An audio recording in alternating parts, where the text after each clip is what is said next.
Well, greetings and salutations, everybody. Welcome to the best damn movie-related show on the planet Earth, the John Campea Show, coming from right here in my quaint little studio. I'm, of course, your host, John Campea. I'm joined today, coming to us all the way from the observatory, writer, director, producer, Mr. Robert Meyer Burnett. Robert, how you doing today, sir? It's surprise day again, John. You never know what's going to happen. It comes up so fast. Also joining us, of course, is our technical producer, Mr. Jonathan Voico. I feel as though I know everything about a movie coming out very soon. It's all there right in front of everybody. And most importantly, of course, you guys are here. Thank you so much for being here, making our little show a part of your day. And here's how today's show is going to go. We're going to start off by talking about a few predetermined topics that we got lined up for you guys. Then in the second part of the show is when I'm going to take your live comments and questions. If you guys are watching the show live, and you got to be watching live, and you have a thought, theory, opinion, question, or topic you'd like us to address, long as I deem it appropriate to be addressed on the show, go ahead and use the super chat feature and fire that on in. It is currently open, so go ahead and send that in. All right. With that all down, guys, we've got a lot of things that we need to talk about here today, and we're going to not waste any time. We're going to jump right into it, and we're going to start off with this. You know, of course, we understand that Sadie Sink is going to be in the new Spider-Man Brand New Day. That was announced very, very long ago. What has not been made clear is about who she's going to be playing. Now, all of you watching this show right now, including all of us doing this show right now, we all completely believe that this person is going to be Jean Grey. There have been certain reports saying it's going to be Jean Grey. It seems to just make sense it's Jean Grey. We all kind of think it's going to be Jean Grey. So, you know, worst kept secret in Hollywood, but they are officially keeping it under wraps. Well, we're not the only ones that they were keeping this under wraps from, because according to this story in Variety that came out this morning, which I find fascinating, Sadie Sink got cast in the role of Spider-Man without an audition, and she literally flew to London to do the movie without knowing who her character is and without reading the script. Well, that goes without saying. If she had read the script, she probably knew who she was playing. But number one, cast completely without an audition. And the article goes on to explain that, you know, the director of the film, Shang-Chi director Destin Daniel Cretton, he had worked with her before back in 2017. So I guess he just instantly knew she was perfect for this mystery role. Just called her and said, "You want to be in a Spider-Man movie?" And she just said, "Great. Who am I playing? Can't tell you." "Fine. Can I read the script?" "No." "Okay. Just get on a plane and come to London." And on a plane. It's like Ocean's 11. Are you in or are you out? You in or you're out. Remember? No, In the goddamn details. house. No details. I love that impersonation you do. That's wonderful. So she got on a plane and just flew out there to do this. So I think there's a couple of interesting things about this is that, you know, I remember when we had James Gunn in studio and we were talking to him about Guardians of the Galaxy, and he talked about this huge, long process they went through to find their Star-Lord. And he said, like, the casting director kept bringing him Chris Pratt. And he said, no, the guy from Parks and Rec, that's not the right guy. That's not the right guy. And he went on. And finally, after months, he realized, oh, you know what? Chris Pratt is the right guy. Like, this huge, long process for this. Then you get something on the totally opposite end of the spectrum where it's like, oh, yeah, I know who should be this. Go get her. And that's it. Nobody got an audition. It's just she got it. And then a lot of trust on her part to go, yeah, okay, I'll do it. When are you going to send me the script? Oh, we're not. Okay. So who am I playing? Oh, we can't tell you till you get here. So they kept that really under wraps. And you know, it's funny because we were talking about this a little bit earlier, that like the guys and I were talking about this off camera, is that as we're going to discuss a little bit later in the show, you know, Doomsday has had a lot of stuff come out about it. Spider-Man has done a pretty good job of keeping most things completely under wraps. Like, here we are, we're a month away from the movie coming out. And for the most part, they've done a really good job. And I think that harkens all the way back to the fact that they flew an actress out to set to play a major role in the film and they never even told her who she was going to be playing. And that might be a little bit reflective. Now, granted, I'm sure Spider-Man Brand New Day is also a smaller production than Avengers Doomsday. I don't know, Rob, if there's ever been a production that's been as big as Avengers Doomsday, but clearly they've been able to keep a lid on this. Anyway, Rob, you read this morning. Do either of these two things surprise you that, number one, they just hired her without an audition or anything? And the second thing, of course, the fact that she accepted it, no script, not even knowing who her character was until she flew out and got on set. And what do you think about that whole process? Well, I mean, obviously, it's Marvel. And so it was probably, they announced what movies they were making. So, it's down to a few things. So I think that coming off of Stranger Things, this was a good move for her. But it's funny. I think about this movie, Spider-Man, and I think I have a mental block. I don't know why, John. I think someone's been in my mind. I think someone's read my mind. No, and I was it Madam Web? No, because if it was, I would have forgotten it all. But I think it's a good move on her part. I mean, obviously, I like the fact that we don't know everything, and I also think that we could, if we wanted to, we could dig and find stuff out. I haven't wanted to do that with this movie. It's kind of, I'm going to go into it pure. I mean, I know some spoilers, but I've really sort of stayed away from it. But Sadie Sink's role, the fact that they've kept her pretty much out of the trailers and out of the marketing, I mean, clearly this is going to be a surprise of some kind. And if she is indeed Jean Grey, that says a lot, because that's a new Jean Grey. That's a Jean Grey from the 616, or is it? Obviously, since they've shown us we're seeing Scott Summers come back, we know Famke Johnson is not that character. So it's going to be really interesting. And I think maybe the reason they're keeping it coy is this is going to be the first of the new X-Men introduced. So that's interesting. But I don't know, man. I honestly don't. If it is Jean Grey, and everyone thinks it's, I mean, I'll go with that. I don't know anything differently. But if it is, there's a lot of explaining to do.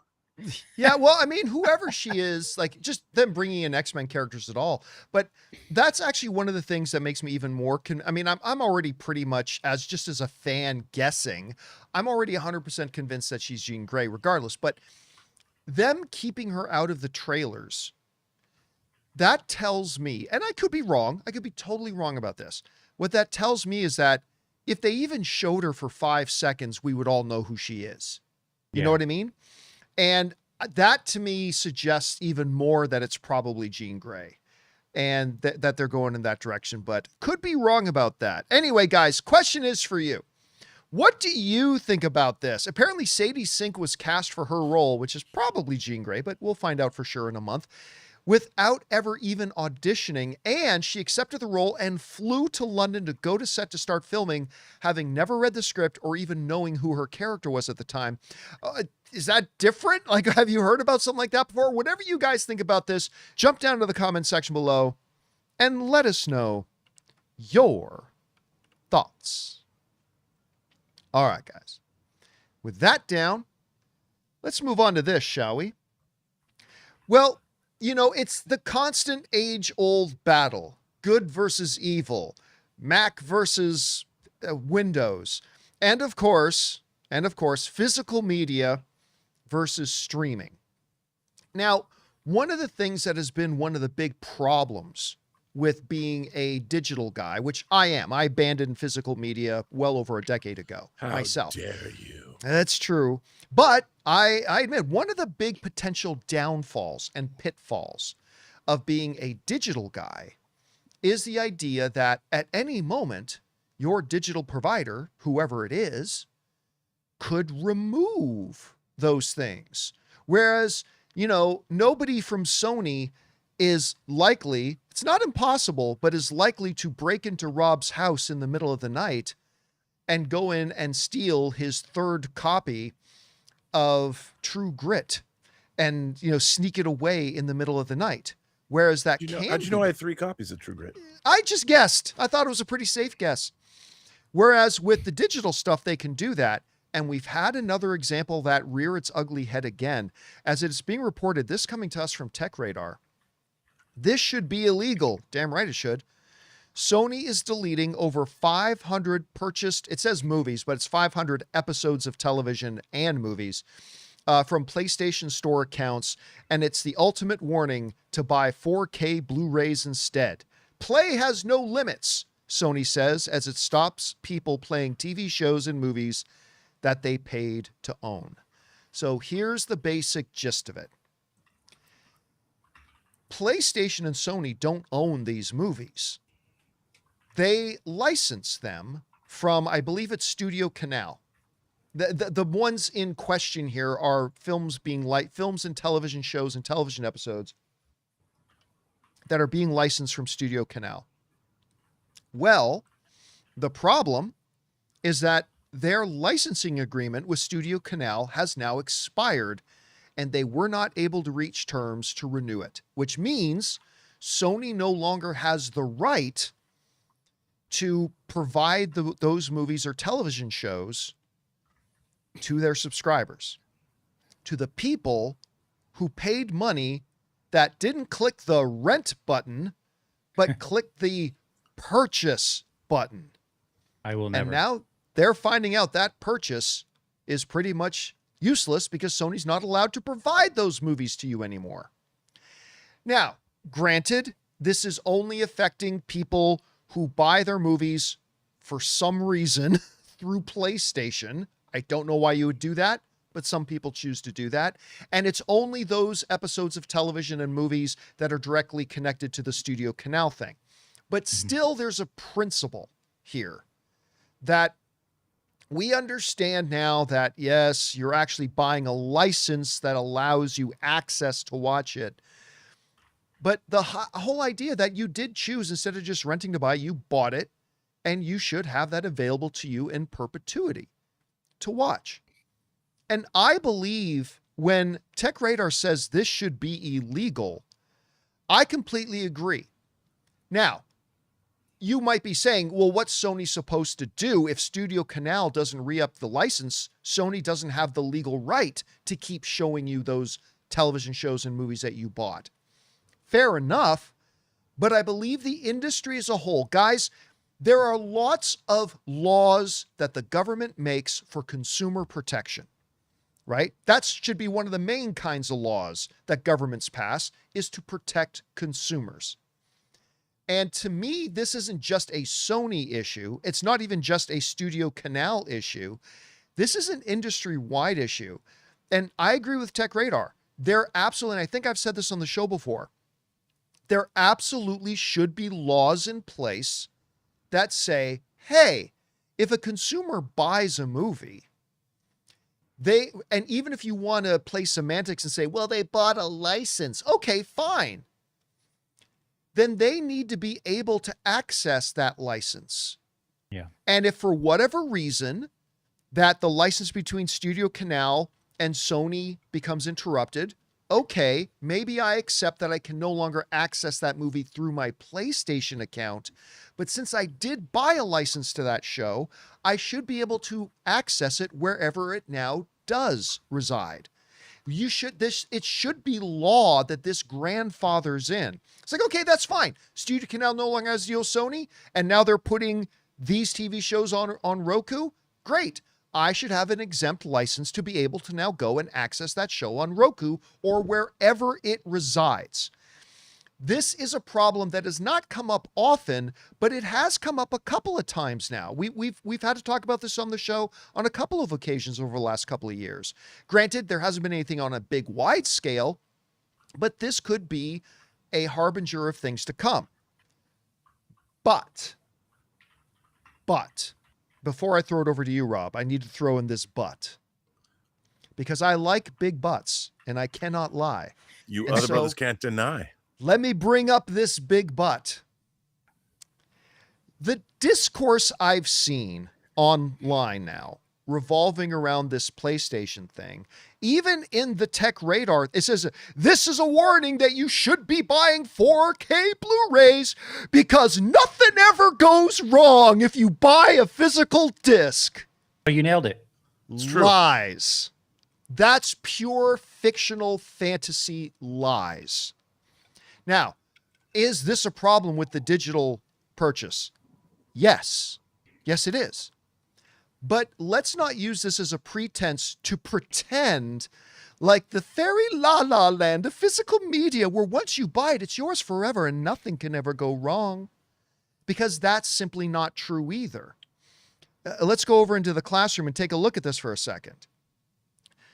Coming right from the National Consumer League, where they did a report that 38%, that's nearly 40%, 40% nearly, of all consumers who bought physical media reported that they had to replace some part, one or more, of their DVD and Blu-ray collections due to being lost, misplaced, or physically damaged.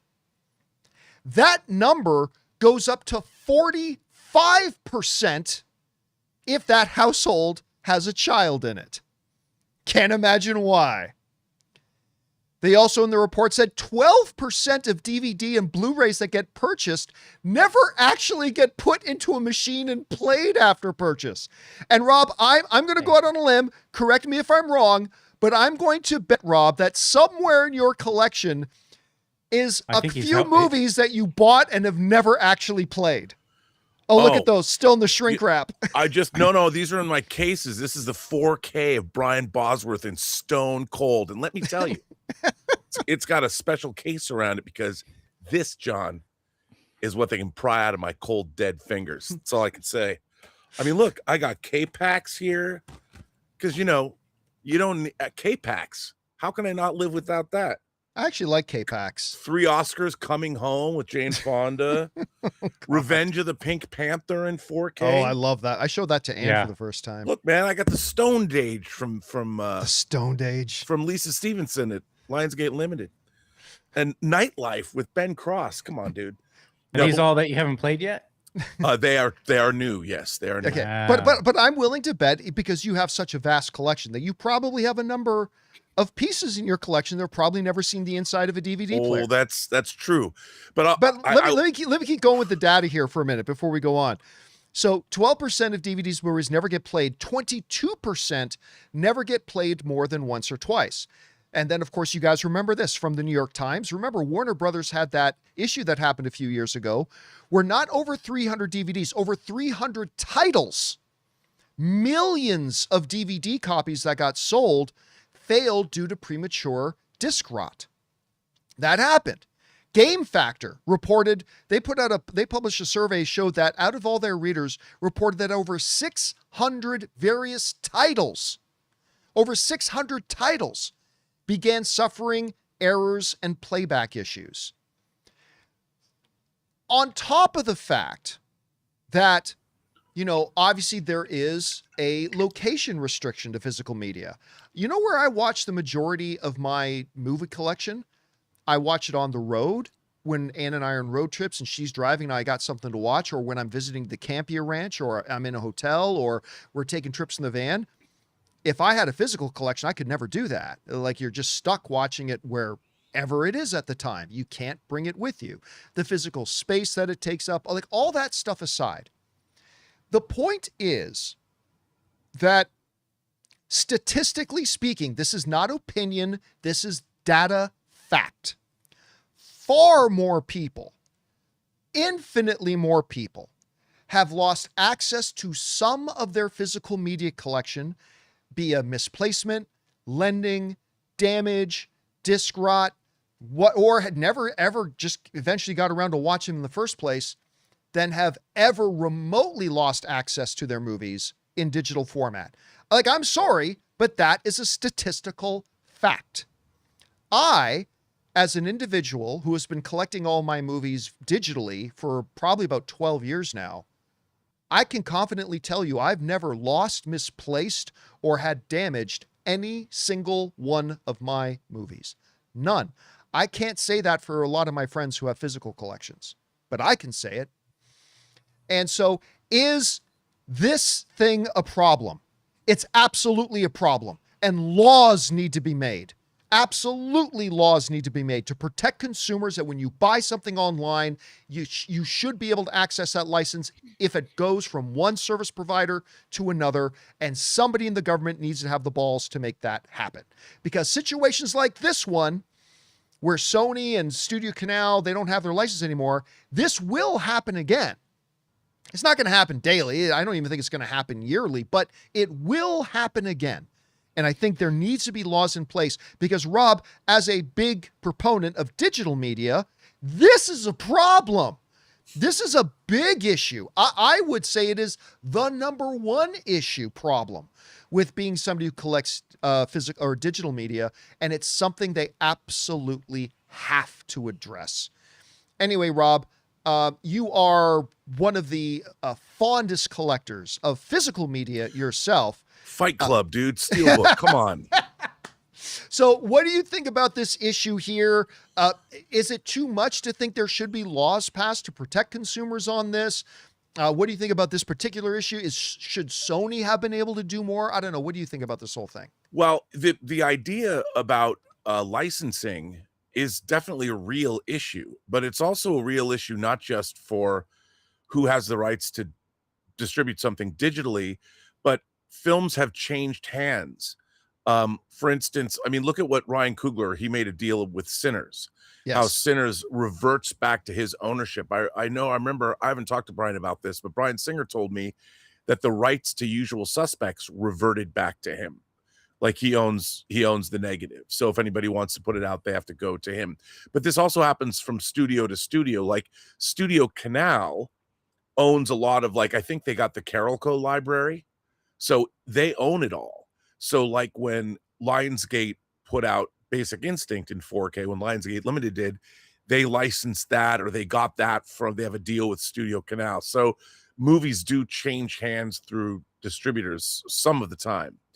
But I think this is a big issue. If you buy a movie digitally, no matter where you buy it from, I do think that there should be some kind of consumer protection that that protects you from losing your collection. And also, John, the thing that's always scared me is once movies all exist digitally, what if somebody doesn't like the content of a film and they just get rid of it and it's sort of erased from history? I think that's not a problem right now, but it could be in 50 or 100 years. You know, if we fall into some kind of techno dystopian future like 1984, where anything that's undesirable is just 86 from existence. We're not there. What's that? We're not there. We're not there yet. Not there yet. I thought we were like in 86 by now. There's one other thing about this story that no one's brought up yet that I think is to me, from my side, the most dire. One of the things that has kept physical media alive is the fact that both Xbox and PlayStation had physical media players. A lot of people use their PlayStation as their primary disc player. Yeah, well, we're going to get into that a lot more deeply in the next topic. Yeah, but yeah, that scares me to death because, you know, I have a significant financial investment in my physical media collection. And if I suddenly was not able to avail myself of a player, it's rendered moot. How can I play my discs? Yeah, and that dystopian future. You got to make your own. I've got. Well, I feel like buying. Like, I figure I've got. If I'm lucky, I have maybe 20 years left of life before I kick off this mortal coil. That's all I need to make it. So I should be buying 3 or 4 players and just putting them away for a rainy day. But that's been a big issue we've been talking about a lot on the show, is that over the last couple of years, almost every company that made physical players have stopped making physical players. Yes. You know, Samsung got out of it. Oppo got out of it. The Best Buy brand got out of it. Like, a lot of the companies just stopped making physical players. So that's a big issue too. Look, bottom line here is, whether you're, and Rob and I talk about this all the time, whether you're a digital guy like me or a physical media guy like Rob, both of them have their advantages and disadvantages, and both have things that need to be addressed. On the digital side, this needs to be addressed. This whole thing that if you are a consumer and you in good faith and confidence put down your money to buy a movie, we accept that it's a license, but you have to be able to have ways to access that license, even if the license moves from one provider to another. And otherwise, what's the point? Anyway, guys, whatever you think about all that, jump down into the comments section below and let us know your thoughts. All right, guys.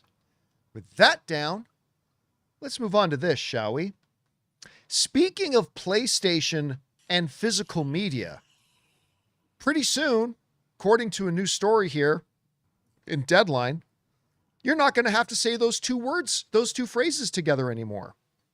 Because Sony has announced that they are actually going to be phasing out physical video game discs by January of 2028. And as a matter of fact, they've already started the process because, correct me if I'm wrong, guys, but I think they already even announced that the new GTA 6, is with the highly anticipated GTA 6, is only going to be digital.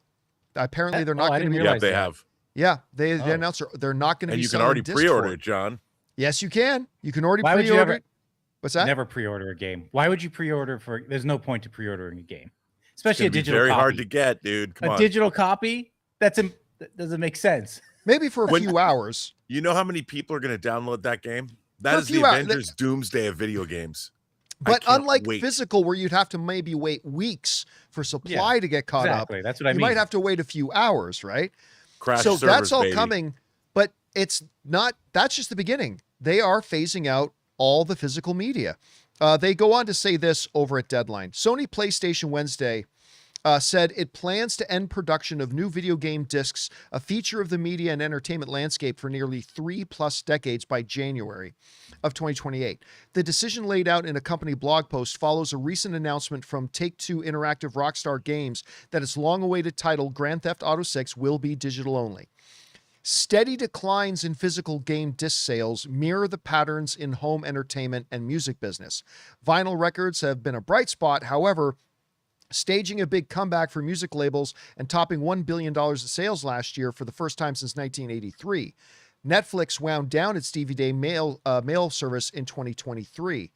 So they go on to quote Sony, basically saying, listen, this is what our consumers want. They got to a point where like 90% of our game sales are digital. So why would we continue to put resources and energy into making the physical things? Now, personally, I think that's obviously pretense. They would love for this whole thing to move to digital, obviously. But even though it's just fake pretense, the data is actually accurate. The vast majority, guys, over the last couple of years, more and more people have simply been buying their games digitally. I know, like, even when Ann and I have a game we want to play, we don't want to run to the store. We just open up our PlayStation, say, there's the game we want. Buy. And that goes back to the issues we were talking about in the last topic too. But this is more of a story about where does it go? Because we've often seen that these things are joined together, right? The different entertainment mediums have a symbiotic relationship. As one thing goes, the other vectors start to follow. And as we've seen a decline in physical media players, one of the last bastions and havens has been the Xbox and the PlayStation. Well, as of a couple of years ago, they even started phasing those out. And now they're even saying they're getting rid of this on the physical media level. So the real question about this isn't about video games, although for other people it will be. For us here, though, the real question is about, do we see this as a canary in the coal mine moment, or more of a harbinger of bad things to come, or the continuation of the decline of physical media for the movie and entertainment verticals? And I think the answer is yes. Like when they even stopped making these discs for games, because Rob, we were talking about the fact that a lot of companies stopped making physical players. Well, if video games stop making physical discs, that's going to put a major strain on the companies that make those discs. And is there even enough business for them to continue doing it? Look, I'm not saying this means all physical media is gone in 2028. Not at all. I'm not saying that remotely, but It's bad news. Rob, you saw this. How do you think this does or does not connect to the world of movies and physical media buying? It's dire. I mean, this is the beginning of the end. And when I say that, as somebody like, this is my 46th year of life that I've collected physical media. I started working in a video store called Video Space in Seattle when I was 13 years old. There was no Blockbuster. Hardly anybody had VCRs. And so I've been collecting various formats, whether it was VHS, Laserdisc, DVD, 4K. This is the last bastion, because think about how many PlayStations there are in the world. There was a lot of players put in those. Not everybody got a PlayStation 5 that had a disc player in it, but a lot of people did. And that was the most, I would imagine, I don't have the numbers in front of me, but the most mass marketed disc player were in game systems. And to lose that is catastrophic. It's catastrophic. And with the amount of people leaving, I mean, you can tell even now, the studios themselves are not particularly interested. They released a few things. It's all of the boutique labels that are licensing out movies. I mean, Disney has done barely anything at all with the Fox library on physical media since they've bought it. There's no 4K discs, like I said, of the first 5 Planet of the Apes movies, Patton, The French Connection, big classic films that won Academy Awards. There's no 4K discs. And the studios just don't care. And they'll put out everything digitally because it's a lot less money, it's a lot less headache. And once they've done it, and made 4K transfers, they're not going to go and make 8K or 16K transfers, because the human eye can't perceive those things. So to me, this is catastrophic for the future of physical media. Now, I love my boutique label discs. I'm always buying new things from new boutique labels, but it's not going to last very long. Look, as long as Severin gets me Near Dark, Catherine Bigelow's Near Dark, I'm good. All right, guys. Question is for you. What do you think about this? I mean, it's not a surprise to hear this, but it's stunning to actually see it in print in front of your eyes, that Sony is going to phase out physical discs for their PlayStation, and the ramifications that could have for all the other verticals like movies and television for using discs. Anyway, whatever you guys think about it, jump down to the comment section below and let us know your thoughts. All right, guys. That down. Let's move on to this. Well, we are just a few weeks away now, guys.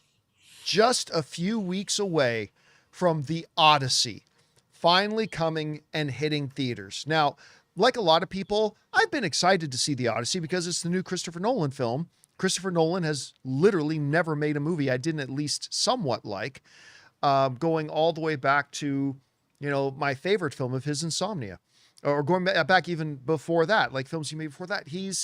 Not even talking about Batman. He's just one of the greatest filmmakers in the world right now. So I've been excited. But it was when I went to the movies to see something else, and they played like this 5-minute long thing with the Trojan horse scene, what they call the prelude, that I was just agog and aghast. Like, I just could not believe how great this thing looked. And now, being 2 weeks away, the Odyssey has dropped what they are calling their final trailer.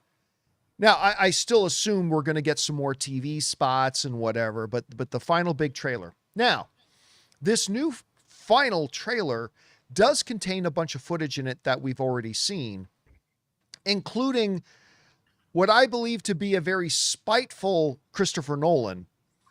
Because, Christopher Nolan is one of the less than 0.5% of directors who actually have any input on the trailers to their movies. It's still crazy to me, guys, that a lot of people don't understand that. Like, a lot of people think directors make the trailers to movies. They don't.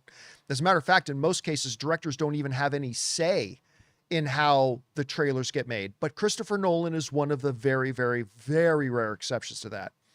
Mm-hmm. And Christopher Nolan, guys, heard all of us go, yeah, I'm loving these trailers, but that whole, my dad's going to come back, not a good line. So Christopher Nolan said, you didn't like that line, huh? Fuck you, I'm putting it in again. And he put it in another trailer. That line will tie the whole movie together, John. You watch. It becomes the narrative thread that connects everything. Dad, That's why he said daddy issues earlier. This movie wouldn't have made sense at the end if he hadn't said that. Yeah, so Christopher Nolan just very filled with spite decided to throw that line in there again. Look, I watch that 70 millimeter. I like it. I have been more attracted to this movie by the behind the scenes features they've been putting out that have just absolutely fascinated me. And of course, that prelude was crazy. As a final trailer, I thought this trailer was good. I don't think it's the best piece of marketing they've put out yet, but I already know I'm dying to see the film, so it didn't have to do too much more. But it felt like to me that this trailer focused more on Odysseus's vengeance. And that was pretty cool. So I did like that about it. And listen, guys, I'll just tell you straight up. What is it, the 16th that it comes out? I think it's the 16th. I got to look that up again. Anyway, but I think 22nd. I want to say 22nd, but I'm going to look it up. Well, whatever day it is. Yeah. I can't wait. Ann and I July got our 17th. tickets. July 17th. So which means the 16th. 16th. Yeah. So Ann and I've got a great day planned. We've got a great day planned for that. We've got our IMAX tickets for the downtown LA Regal Theater for a 2 p.m. screening of it. Then we're going to come out of that, walk to one of our favorite restaurants, and then walk to the Peacock Theater for Lord of the Rings in concert. Wow. That is going to be a great day. Now, I'm looking forward to that. This is with like they're screening the movie or is it just the music from the Lord of the Rings? Or I don't know how they're doing it, but it's just the big. I think it's the Either LA way, Philharmonic doing all the music to Lord of the Rings. I can't wait for that. It's going to be a great day. Anyway, Rob, you've seen all the trailers. You had a chance to check out this final trailer. Did it move the needle for you at all? Where's your excitement level right now for Odyssey? What do you think? Well, first, I kind of thought that the text is a little dark. On the trailer, I'm like, why is the text so dark? It is. But look, I really want to see this film. Obviously, Christopher Nolan provides, talk about experiential events, as you always say. His movies are experiential events. I mean, they truly are. They push the limits of what you can see and hear, especially here in movie theaters. And when you see them in IMAX, I mean, I'll never forget. I forget what was the movie it was in front of, but when they showed the opening bank robbery scene from Dark Knight, you know, I can't remember what that ran before. Oh yeah, I remember that. And because I think they shot that entire sequence in IMAX. In IMAX, the bank robbery scene. They show the whole scene, and you know the drone, the sound, I mean, I was overwhelming. I'm like, this is so cool, and I think that the Odyssey, because it's the first film shot entirely in IMAX. I love seeing, you know, the blimp, how they blimp the cameras, where they're moving. I mean, they were able to get that camera all over the place in that huge blimp. Crazy. I mean, it was crazy. I can't wait. I really, honestly, what's not to love about even a movie? I don't dig Tenet very much. But that's my least favorite of his films. Yeah, I know. But you know what, though? Every time I watch it, it's still entertaining. I watch it. It just looks so cool. Yeah. I mean, they crashed a real plane into a real building. I still don't understand how any device makes what they did do it. I'm still lost on that movie, but yeah, I don't think that movie entirely Dude, works. Nolan is the king of practical, because there was that whole thing. If you ever watch any of the making of Interstellar, like he's just and any of the behind the scenes featurettes of how they made the Odyssey, he's just like totally king of practical effects. But you can see, you know, I mean, I'm sure you know what? I'm sure he probably had somebody take some big motor under the water just to create that water spout. You know, that spinning spout. That's not real. CG. That's real. Yeah, Nolan's like only practical, so we have to make the ocean move to our will. Yeah. I mean, I'm still bummed out he wasn't able to detonate a real nuclear device for Oppenheimer. But, you know, I'm very excited to see this movie. I think it's going to be great. I can't wait to see it. And you know, it's a fantasy. It isn't historical truth. So I don't mind that somebody uses colloquial English. That, hey, dad, okay, son. Yeah, I think it's just one of those things that I'm gonna have to see in context of the movie, because like I admit I'm looking forward to this movie. I'm excited for it, but even I admit like that line strikes me weird. I mean, I grew up with Jason and the Argonauts, man. Give me some Ray Harryhausen sword and sandals action. It's not like I watched that movie and said, that's really historically accurate. I'm really glad that this skeleton fight with Jason and his Argonauts looks so authentic to the period. I never said that in my life. What about Tony Curtis in Spartacus with a Brooklyn accent? Yeah, well, or the Passion of the Christ, Willem Dafoe as Jesus. Right. I mean, I will draw the line though. If I go in to see the Odyssey and like Odysseus is getting on the boat and they start playing Wham, wake me up before you go. They start playing like 80s Wham. I might have to check out at that moment. What if all the guys who are rowing, it's like jitterbug, row. Yeah, it's jitterbug. I mean, come on. To the beat. Yeah. Or maybe a little Mix-a-Lot. Now I kind of want that version of the movie just a little bit. Anyway, guys, question is for you. The final trailer of the Odyssey is now out. What did you think about it? Has it moved the needle for you? Are you guys excited for the movie? Maybe you're not. Maybe like that line, like you've got daddy issues, has totally taken you out of the movie. Whatever you guys think, jump down into the comments section below and let us know your thoughts. All right, guys. With that down and out of the way, it's time for us to play a little game that we call Overreaction. The way Overreaction works is really simple. A little bit earlier, I jumped onto the YouTube channel into our community tab, and I asked you guys to give us your hottest of hot takes and let us know what your hot takes are. You guys submitted a bunch of them, and now Jonathan's gathered them up. We are now going to hear your hot takes, and Rob and I are going to adjudicate whether your hot take is an overreaction or not. So, Jonathan, what do we got up here first? All right, Rob, while you're clutching your physical media, is this an overreaction from Jordan Calkin? Shrek 5 is going to flop at the box office. Yes. What? That's an overreaction. It's I don't even know why you picked that one. Come on. Is it going to flop at the box office? No. It's a total overreaction. It's not going to flop. I mean, whenever you hear terms like flop, people can move the goalposts, because what's your definition of flop? Right? Like I remember I've heard this from people all the time. That movie's going to flop. And then the movie comes out and makes 700 million. It's like, well, I guess it didn't flop. Are you kidding me? That movie should have made 900 million. It flopped. So like, it all depends on your definition. Look, is there a possibility that Shrek does less than maybe some of us think? Because it's been a while since the last Shrek movie. I'll give you that. But I mean, is this thing going to make like Supergirl money?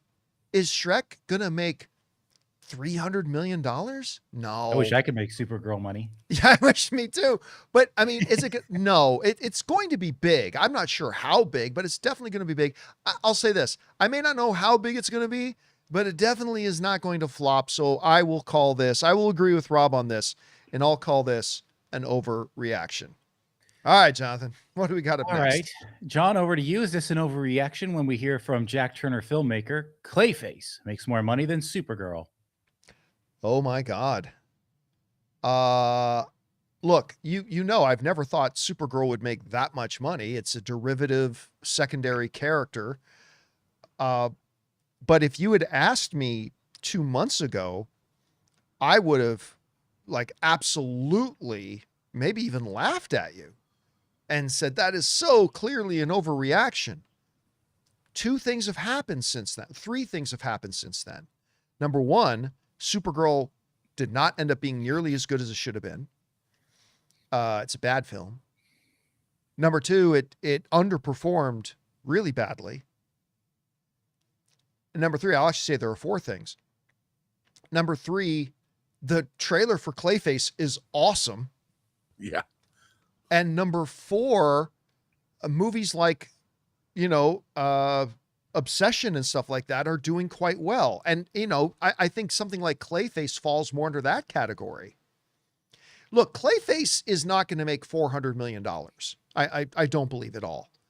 But it doesn't need to make $400 million to make more than Supergirl. So will it make more than Supergirl? I'm not ready to say that it will, but I'm going to say it's not an overreaction to think it will. So, Rob, I'm going to say this is not an overreaction. What do you think? I don't think it's an overreaction at all. John, Supergirl is going to be lucky to pass $100 million. Oh, it'll do that by its second weekend. Yeah, that'll do easy. Yeah, maybe. It's only at 67 million right now. And it's not doing well for him. But you're right. I mean, but I'm being hyperbolic. But I think Clayface, if it's good, the way horror is going, I think it could easily outgrow Supergirl the way things are now. I mean, horror is big. As a matter of fact, I have a ticket to go see the extended version of Backrooms on Friday.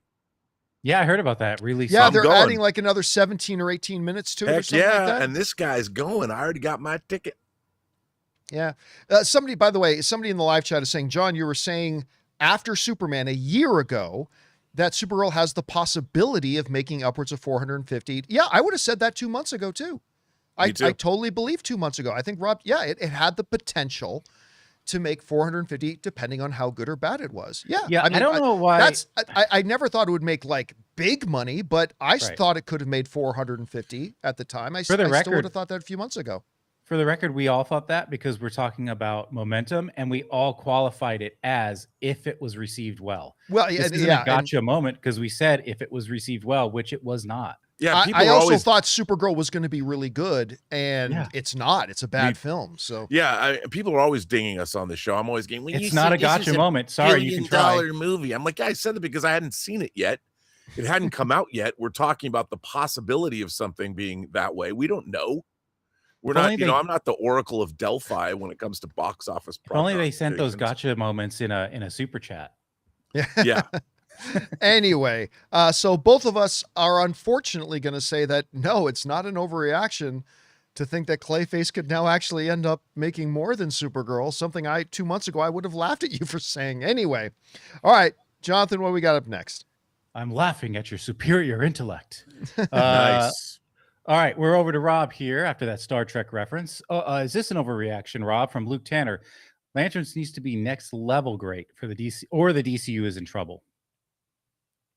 I don't think that's an overreaction. I mean, I don't know what next level great. Let's just call it great. I think that the DCU, look, Green Lantern is a cornerstone character in the DC universe. Justice League member, legacy character. There was a Justice Society Green Lantern, Alan Scott. Green Lantern is part of the great pantheon of characters. I mean, just below Wonder Woman, Batman, and Superman. If this isn't great, and remember, this is an HBO show, so I would assume that HBO gives it their seal of approval that it is great. But if it's not great, to have both Superman or Supergirl and Green Lantern not work, I don't know what that means. But if all we have is Clayface and Man of Tomorrow, that's not great. It's not great. So I think the DC universe would be in trouble. So it's not an overreaction in my mind. I think it is a big overreaction. I really do. I mean, even taking out the consideration that this is not a movie, it's an HBO series. Because I think even if if Lanterns is like one of the 5 best shows of the year, I don't think it does all that. I mean, it helps. Right. It absolutely helps. But I don't think it does all that much for DC. But to me, the key here, I'm going to call it a big overreaction because the key here is you're saying it's got to be next level great. Well, no, it doesn't. I just think it doesn't. I just think it needs to be good. Because let's put it this way. If Lanterns is good, we enjoy watching the show. It's good. It doesn't have to be amazing. It doesn't have to be Penguin good. But if it's just good and Clayface lives up to its potential and Man of Tomorrow is on level with Superman, which was a supreme triumph for them, well, then they're 3-1 out of their last 4 projects.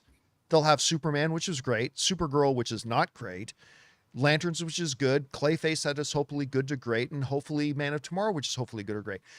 So, yeah, to say that Lanterns, an HBO series, has to be next level great.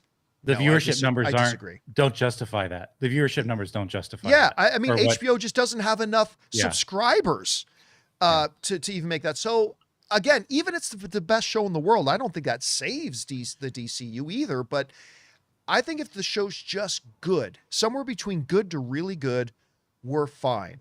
I think if it's not next level great, I don't think that moves the needle, to be honest with you. So I'll personally call it an overreaction.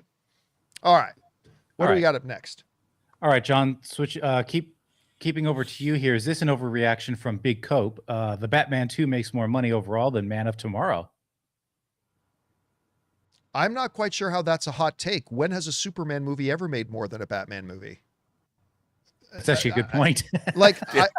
I mean, you know me, I love Superman. Like I love the character. I mean, I've got him standing over here. I love the character, but let's call it what it is. Batman is an infinitely more popular character than Superman is. He just is. And Batman movies always make more money than Superman movies. So not only will I not call that, it's not an overreaction, it's fully expected. I think it's almost 100% guaranteed that it does, because I can't really point to situations where the opposite has happened. I don't know, Rob, what do you think? No, I agree. I think the Batman 2 has the potential to be $1 billion grossing film if it's great. And when has a Superman movie ever come close to that? Never. You know, and that's why I don't think it's much of a hot take at all. And, you know, it would be interesting. It's interesting that Matt Reeves, the Reeves Batverse, that's a real strong between Penguin and then 2 Batman movies. Yeah. That's a strong, I mean, to me, that's the kind of universe you want to start building from. You know, then maybe they could pivot if they had to and bring in Corn Sweat into the I just don't think it works with the fantastical, though. It doesn't work with the fantastical. It doesn't. All right, I think we got one more left here, Jonathan. More. What's our last one? One more. Okay, so moving over to Rob here. Is this an overreaction from Boss Sidoni?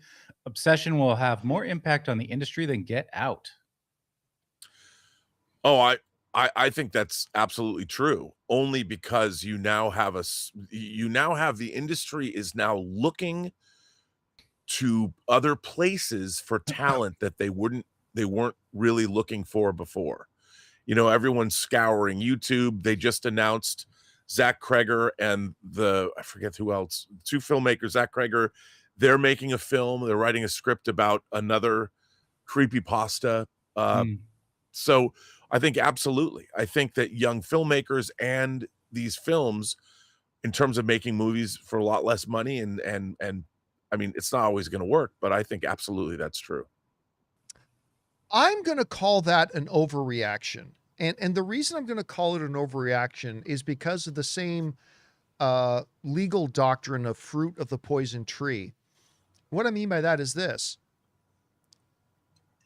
I don't think Obsession exists if Get Out never came out. I think Get Out that movie was unlike anything we had really seen at the time, and it kind of set a new sort of template for horror. And I believe that, again, if Get Out doesn't exist, I don't know that Obsession gets made. I think Get Out was definitely an influence on Obsession.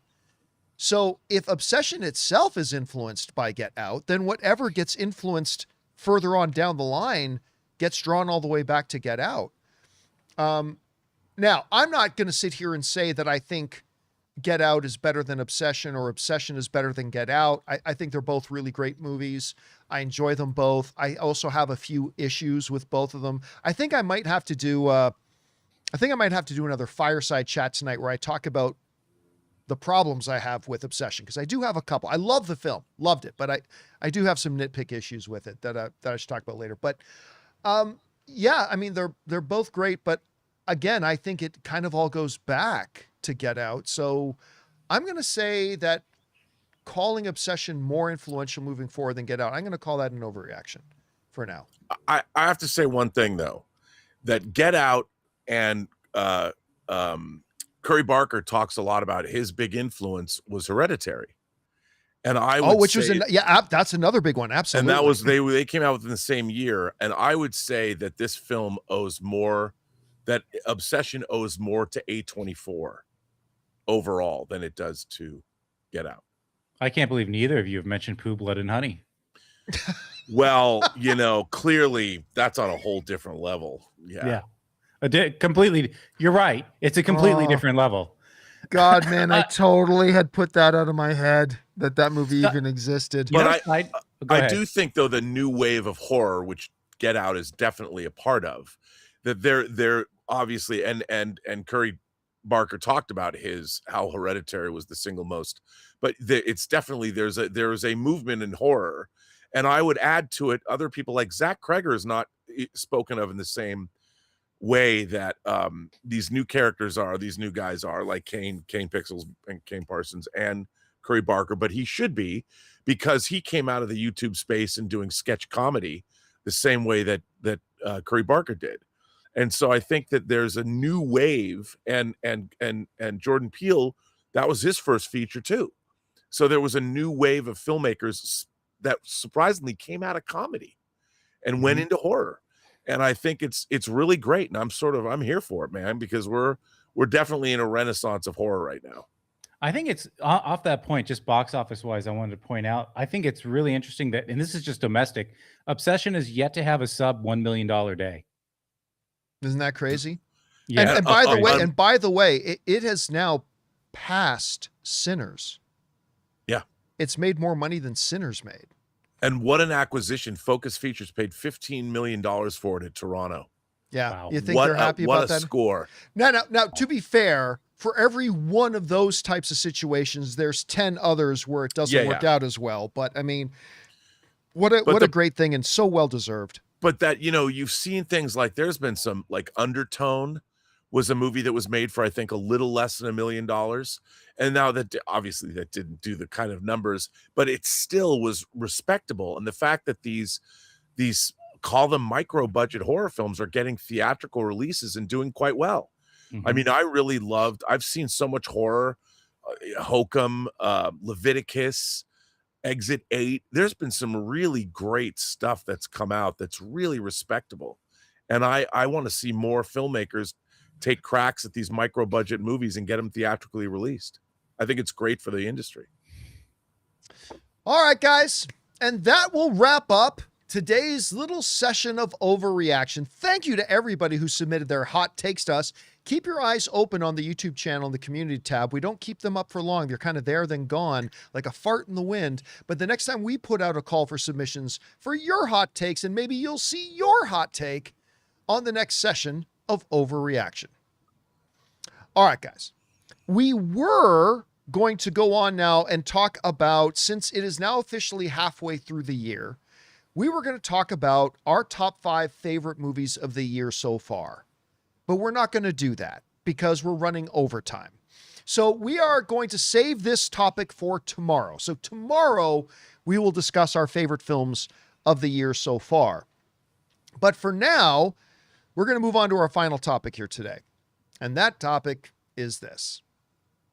Of course, Avengers Doomsday. It's going to be the biggest film of the year. It is going to be, I think when they calculate the total box office of the entire film industry of 2026, I think Doomsday might make up like 15% of it by itself. It's obviously huge and everybody's interested. Everybody's talking about it. We've seen for a long time a lot of leaks going out about it. And for a long time, Rob, I know this is true of you too. We've sat back and see these leaks, and a lot of them are just simply wrong. Some of them were right. Like some of the little leaks that came out were right, and a lot of them were wrong. But one of the things that I had mentioned when I got read in on everything that happens in Doomsday, and this is months and months and months and months ago, you guys know that I said, it was like, I'm not the only one who knows this stuff. I know that more and more people are learning about it. And I said, I think by about July, I think like everything's going to be out there. I think it's all just going to be out there. Well, it is now July. And in the last 24 hours, I have had not one, but two people, not Hollywood insiders, viewers of our show, not Hollywood insiders, just average viewers of our show, send me this document, which I've obviously blurred out other than the Avengers Doomsday opens. The top, it says full plot description of Avengers Doomsday. And it opens with Avengers Doomsday opens. And then down at the bottom, it says the end. I didn't want to know that it started. I didn't want, the movie has a beginning. What? Dang. Like I said, I had two separate viewers of our show send us this document. And I sent it over to Rob as well. And through careful forensic investigation, going painstakingly line by line, holy crap, this document is the full plot outline of Avengers Doomsday. It is now out there. And now I don't know how many people already have their hands on it. But if I've got random viewers of the show sending this in, then I'm going to assume it's making its way around. So unlike in the last previous few months where we've seen these, John, did you hear the leak? And knowing, oh, that's BS. That doesn't happen in the movie. Like all that kind of stuff. I have a feeling a lot of the stuff that comes out now will. Yeah. Because a lot of it is going to be based on this document that is now floating around out there. And it's just getting out there. And there's a couple of thoughts I have when we talk about stuff like this. Number one is it's a testament to just how powerful this brand is, that everybody wants to know as much as they can. And they want to know everything they can. So it's a testament to just the fact that people want this information so much. And that says something very positive about your brand and your franchise. When you've made something that gets people this excited and are hunting down information and will do whatever they can do to get their hands on the information, that says something and that speaks well to your franchise. So, I mean, good on them for that. And I've had people, guys write in recently and say stuff like, how can Marvel let this happen? How can they let it happen? Mm-hmm. Well, I mean, the reality is it is not tens or dozens or hundreds. It is thousands of people who work on these movies.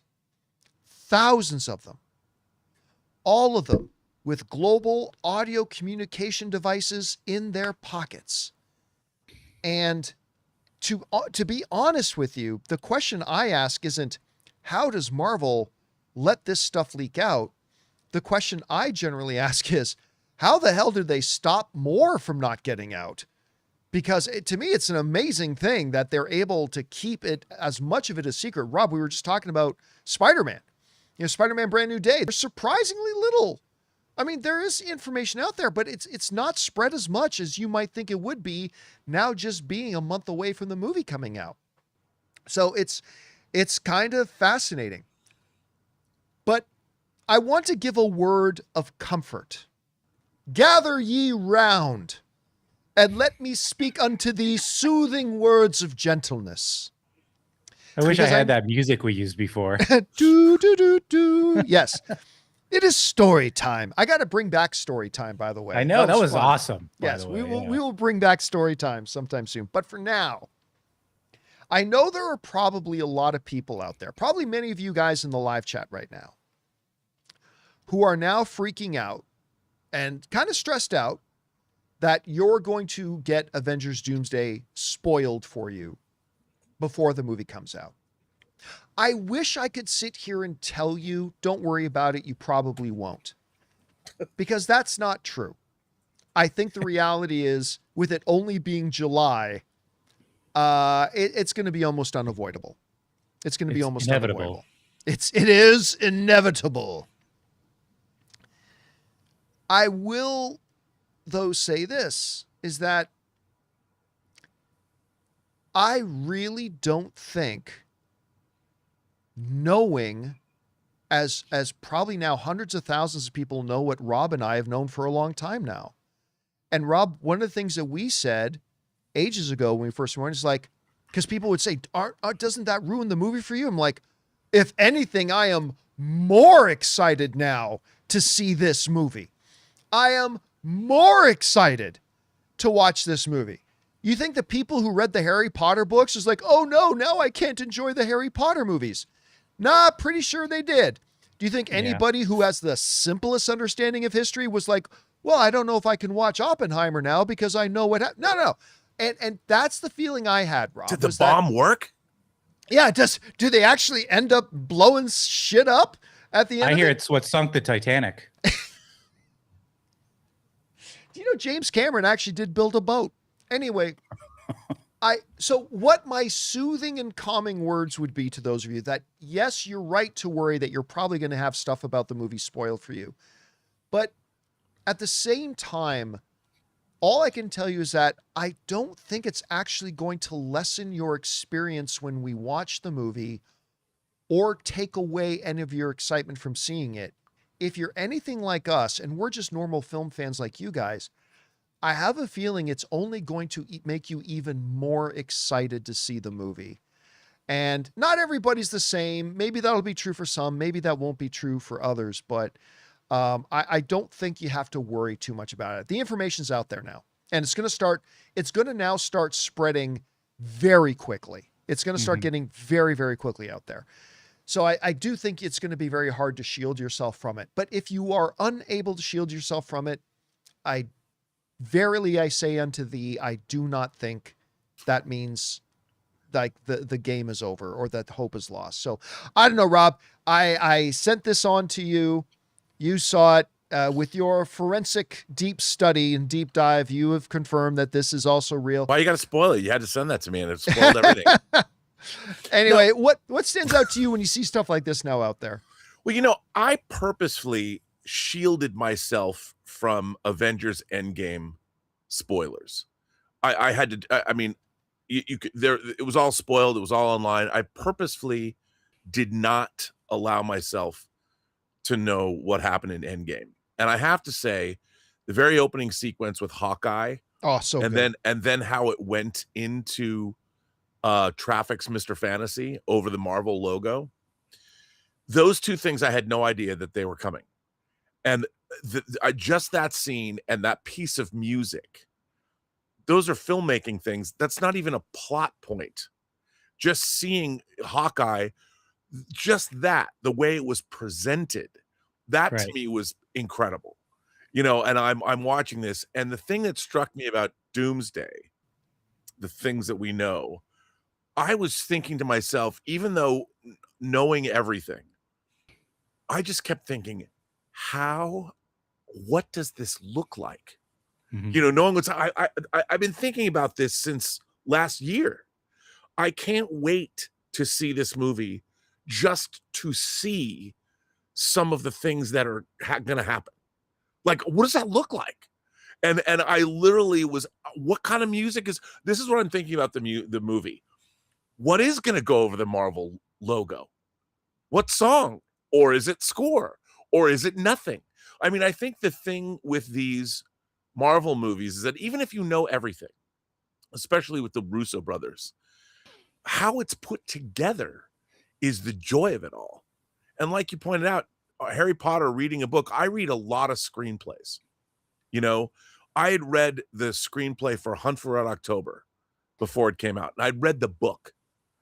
That did not change the fact that movie was delicious to watch. I love the Hunt for Red October. I love it. And everyone says, well, this movie doesn't have any setup, and I'm like, I don't care. I've been reading comic books my whole life. I've read the Secret Wars omnibuses. I know everything and it's different. There's no Beyonder. There's a Molecule Man, whatever. I don't care. It's the execution, man. It's it's like when you go to a restaurant, and you might have gone to that restaurant 10 times, but if it's your favorite restaurant, you know what you're going to get. Yeah. But that does not change the joy of putting a perfectly a filet mignon medium rare at the perfect temperature with peppercorn sauce on the top. You know what it is. But It was like the Matrix. That first bite in your mouth, man. And I'm telling you, Marvel is cooking up a souffle. And I don't care if I know every single thing that happens in it. Nothing will replace the joy. Like, hey, something's going to happen in that movie, even if you know everything that we don't know. Like Sam Wilson saying, on your left. And Alan Silvestri's portals kicking in. That's just-tastic. And I don't, you have to see the finished film. I know everybody wants to know what happens. I think probably because for me, the anxiety goes away. Great. I know the plot. Fantastic. But that doesn't at all hamper my enjoyment of sitting down and watching just from edit to edit. Yeah. What happens? The interplay between the characters. Yeah, you don't know the dialogue. Don't know anything. And how they change things. And the thing that I'm most interested in is because knowing what we know, John, the biggest question I had is how is this movie not going to be 3.5 hours long? How is it not? And I think part of the thing that I'm most interested in is I think that there's certain things that they've done in the beginning of this movie. I'm just going to say the beginning of the movie that they've shifted into Endgame Encore. And I think, I'm not going to say what they are, but for my own sense, I'm just going to be able to sit with a knowing smile on my face when I go see Avengers Endgame Encore, whether I personally was right or not. And then I can tell people later that I thought they were going to do that. Because that's what I think. The most thing that I'm most interested in is the scenes I think that they moved out of the beginning of Doomsday because they needed more time. And I've seen some people in the live chat saying, well, some of this stuff has been out there for a while. Yeah. Listen, I said last year, the reason I said everything's going to be out by July is because the information was already starting to, but it's when it starts hitting critical mass. And now it's starting to hit critical mass. Now it's out there everywhere. And that's why, because some of it was floating around already. And even the whole thing was floating around, but a lot of people weren't aware of it or didn't understand which was the real stuff from the fake stuff. But I thought by July, it'll probably start hitting that critical point where enough people are now disseminating it that's when we're going to get into that kind of territory. And it seems that we are there now. And so, but there it is. But the general movie-going audience doesn't care.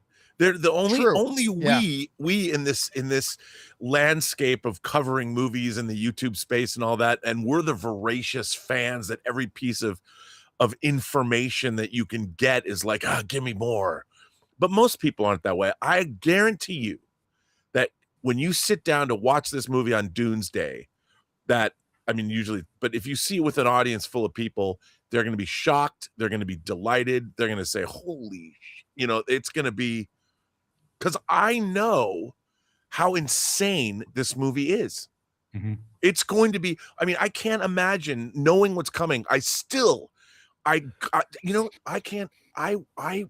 watching Marvel movies just to prep myself for how delicious Doomsday is going to be. And no one is paying me to say that. I'm just a lifelong fan. This is like the ultimate summer crossover, whatever. I feel like I felt about this movie when I was waiting to read Crisis on Infinite Earths issue number 7, where Supergirl gets killed. I can't wait to see this movie.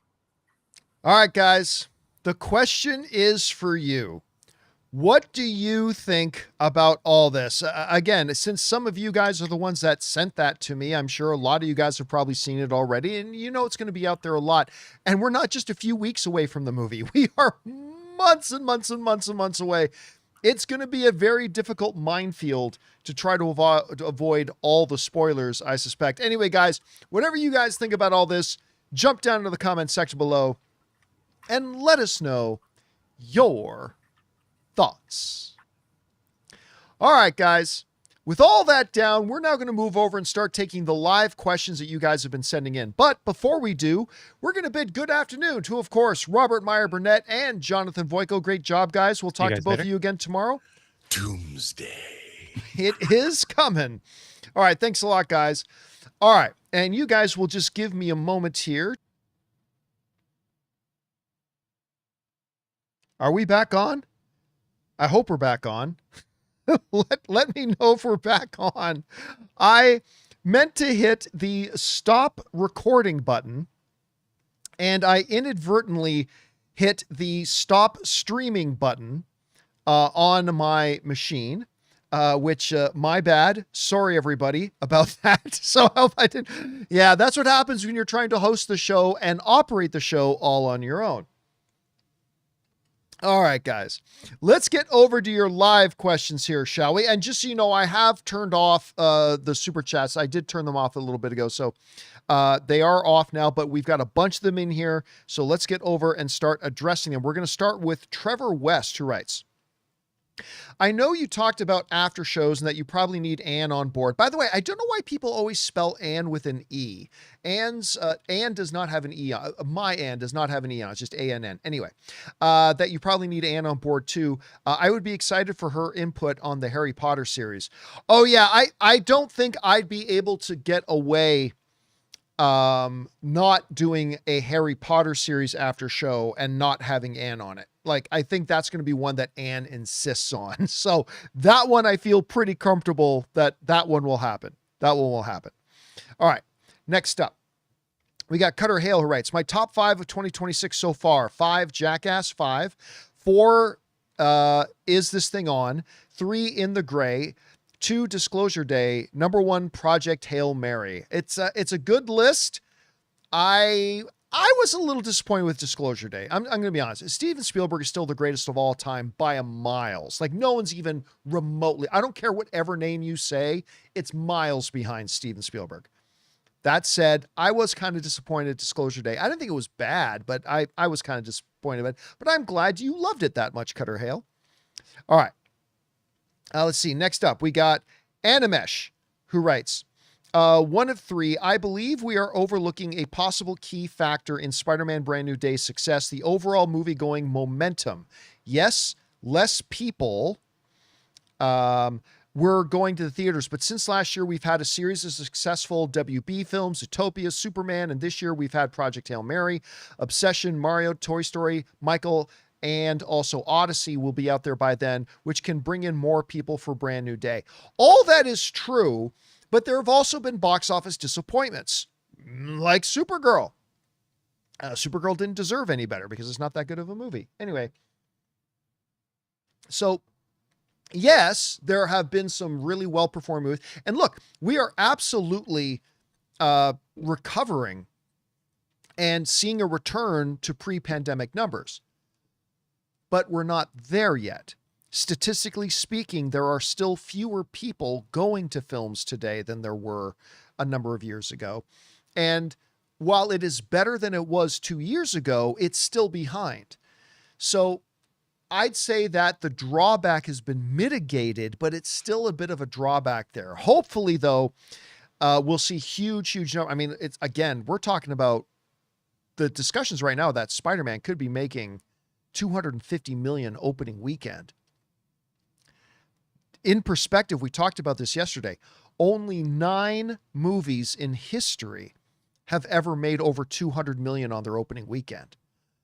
Out of the tens, hundreds of thousands of movies that have been made, only 9 have ever opened over 200 million. And right now they're saying Spider-Man Brand New Day could open between that 200 and $250 million opening mark. It's going to be impressive to see. All right. King Daddy Goat wrote, it's my birthday. Happy birthday, King Daddy. Thanks for everything, John. I've been listening for years now, and I love the community, and I love you guys. P.S. Obsession Oscar noms. It's impossible to say right now because we are only halfway through the year, and we all know that the biggest Oscar contending movies generally come out in the second half of the year. But if I had to make a guess right now about potential Oscar nominations for Obsession, I do think Obsession has a shot at a Best Picture nomination because there are 10 nominees. I think the girl who plays Nikki, I keep forgetting her name, but I think the girl who plays Nikki, I think she has a shot. But again, it's too early. I won't be surprised if we get 5 better performances in the rest of the year. But as of right now, I would guess she's going to get an Oscar nomination. Let's see what happens in a few months. The one that I would absolutely nominate Obsession for is not the girl who plays Nikki and is not the movie for Best Picture. The thing I would absolutely nominate Obsession for is screenplay. That to me, yeah, the performances were great. The guy who plays Bear is amazing. The girl who plays Nikki, amazing. But they had absolute gold to work with. That script was fantastic. Absolutely fantastic. I loved it. So I do think she's got a shot at an Oscar nomination. I do think the movie has a shot at a Best Picture nomination. But if I had to pick one thing that it should absolutely get consideration for an Oscar nomination for, it's going to be for screenplay, because I thought it was absolutely fabulous. Absolutely fabulous. All right. Next up, Eugene Reshetov sends in a $20 super chat. Thank you, Eugene. Appreciate that, man. Thank you for supporting us in that level. And Eugene writes, John, thank you for the great content. Well, thank you so much for watching. I don't understand how the two studios are still releasing Dune and Avengers Doomsday on the same weekend, not worrying about cannibalization of tickets versus releasing on separate weekends. What they are banking on is they are looking for a Barbenheimer effect. I also call it the car dealership effect. Follow me here. Whatever town you live in, I'm willing to bet for most people, where there is one car dealership, there are probably 2 or 3 others, right? Like, you don't have one car dealership here and then one car dealership 2 miles away and then another. Like, usually in most cities, you'll have like 3 or 4 or 5 car dealerships right there in one spot, right? The idea behind that sort of planning is that when people want to go buy a car, they know where to go. And that if somebody goes to the Hyundai dealership, we want, as Ford, we want to be right across the street. So they see us, they see our cars, they see our flags, and that after they're done at the Hyundai, even if they came down here for the Hyundai dealership, they'll want to walk across the street and come on over to ours too, right? That's kind of what they're going for. They are trying to make Doomsday this huge event where it's going to just bring everybody to the movie theaters. That's what they're going for. And we've seen that have success recently with Barbenheimer, right? Both movies nearly made $1 billion. Like, Barbie went on to become the #1 box office film of the year, I think with 1.5 billion, I want to say. And Oppenheimer almost became like the first or second at the time, almost became the second R-rated film in history to make the $1 billion mark. So they both did really well. There are arguments against releasing Doomsday and Dune 3 on the same day. There are. But there's also some arguments for it, that it could actually work in favor of both of the films. So we'll see. We'll see. Like, we'll find out in 6 months if this was a great idea or a terrible idea. We'll find out. All right. Next up. Thanks for that, Eugene. And thank you again for supporting us on that level, man. Sebastian Gomez writes, John, you've been displaying the Optimus. I couldn't believe it when I noticed. Pleasure meeting you in New York. Yes, that's right. Let me grab it here. During the movie meetup tour, this one was at the New York movie meetup tour. I'm guessing it was Sebastian, gave me this Optimus Prime that I absolutely love. Love this Optimus Prime. And I knew immediately he'd be going on my desk. So there he is. Hopefully he doesn't fall over now that I got there. So yeah, I told you I was put on my desk. I absolutely love that thing, man. Thanks again for giving it to me. All right. Next up, Joseph Claps sends in a $20 super chat. Thank you, Joseph. Appreciate that, man, so much. And Joseph writes, Hey, John, love the Lord of the Rings, but do you think other stories within Middle-earth are viable to reach a wide audience? Yes, 100%. Or that it'll just be Rings of Power, a movie or two per decade, and that's it. Thanks, and bring on the filthy. Yeah, listen, worlds are just containers. The good thing about the world of Lord of the Rings, much like the world of Star Wars, is that it's big and vast, and there are a lot of stories you can tell within that world that don't necessarily have to be directly connected to the larger stories going on within that world, right? That's the brilliance of them. So yeah, 100%. You could, but they could also fail just like anything else. But I don't see there being any reason, Joseph, why you couldn't make something that's really great and then connects with the audience. 100% you can. Doesn't guarantee you can, but like, look, even with all the detractors that like Rings of Power had, it had huge viewership numbers. Huge viewership numbers. And you know, I wasn't satisfied with season 1 of Rings of Power, to be kind. I wasn't satisfied with season 1, but I thought season 2, I honestly thought it was a decided improvement. I still don't think it's as good as House of the Dragon or anything like that, but I thought season 2 was a marked improvement, and I hope they can continue on that trajectory of making it even better. But yes, I do think you can tell these stories in those worlds. Whether you come up with a good one or not is a totally another issue altogether. All right. Let's see here. Next up, Eugene Reshetov writes, to add just examples I can think of, cases where people can only see one movie per weekend, either due to time or money constraints, etc., therefore taking away opening weekend money from other movies. But juxtaposed against that is a lot of people making events out of it and going and doing double features. Like, look, don't get me wrong here. Movie tickets today are too expensive. All right? They are. They should be cheaper. They absolutely should. That being said, it is also far cheaper to go to do a double feature of Doomsday and Dune 3 than it is to go to a bar and buy you and your date a drink. It just is. Now, maybe not everywhere in the world, but I go to a Las Vegas a lot, and if I want to, now thankfully I don't drink alcohol most of the time, but if I want to go to a bar in Vegas and I want to buy a drink for me and Ann, that's going to cost more than it would be for me to buy a ticket to go see Doomsday and a ticket to go see Dune 3. Now, yes, 100%. I think movie tickets are too expensive. Yes, but it is still Chris Rock said this about a year or two ago, and I come back to it a lot because it's absolutely true.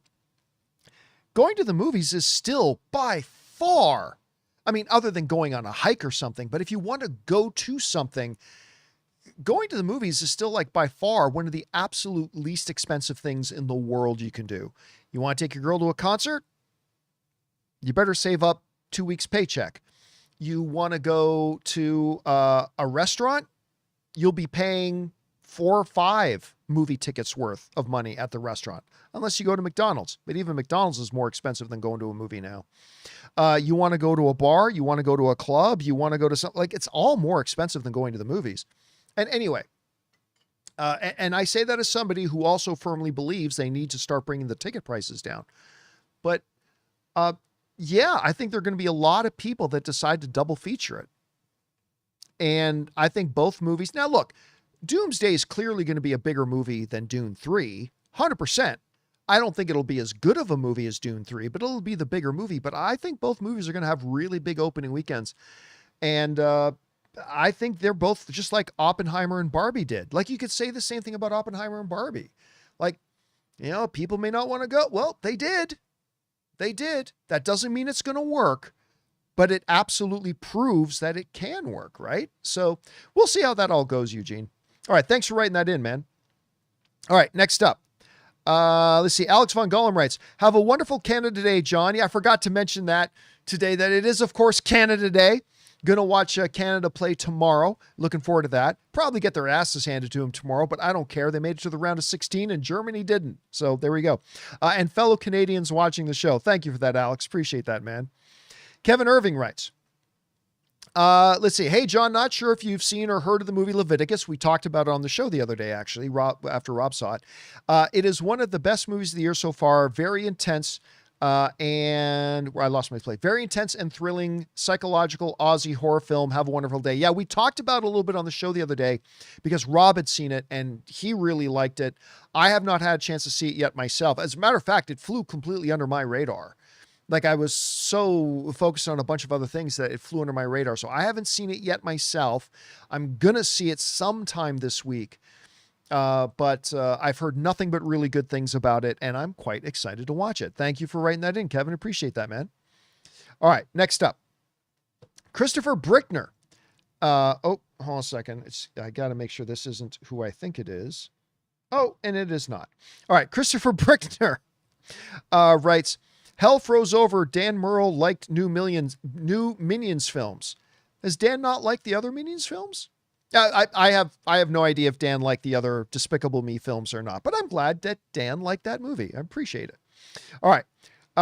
Rejector writes, any overall thoughts on Has Been Hotel and Hell of a Boss? I, for one, extremely hate both to oblivion. No idea what they are, so I can't comment on it. Ubin writes, reliable insider said Odyssey received standing ovation in its critics screening in New York City. DRPK said that he's heard all great things. Sounds like an all-timer. Look, obviously I'm very excited for Odyssey. Okay. Obviously I talked about that today. I'm super excited for Odyssey, all that kind of stuff. But to be honest with you, it no longer means anything to me, frankly, when I hear about such and such got a standing ovation.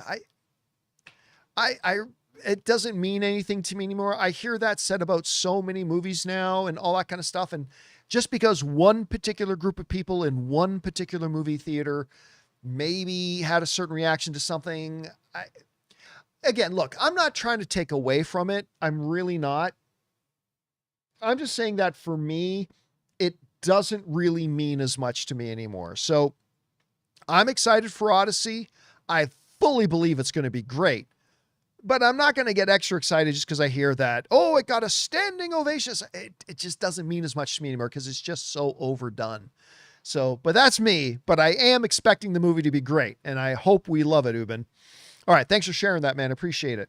All right. Jay Tovin writes, Absolute Batman series sounds interesting. I'd be lying to you if I said I was interested. I'm not.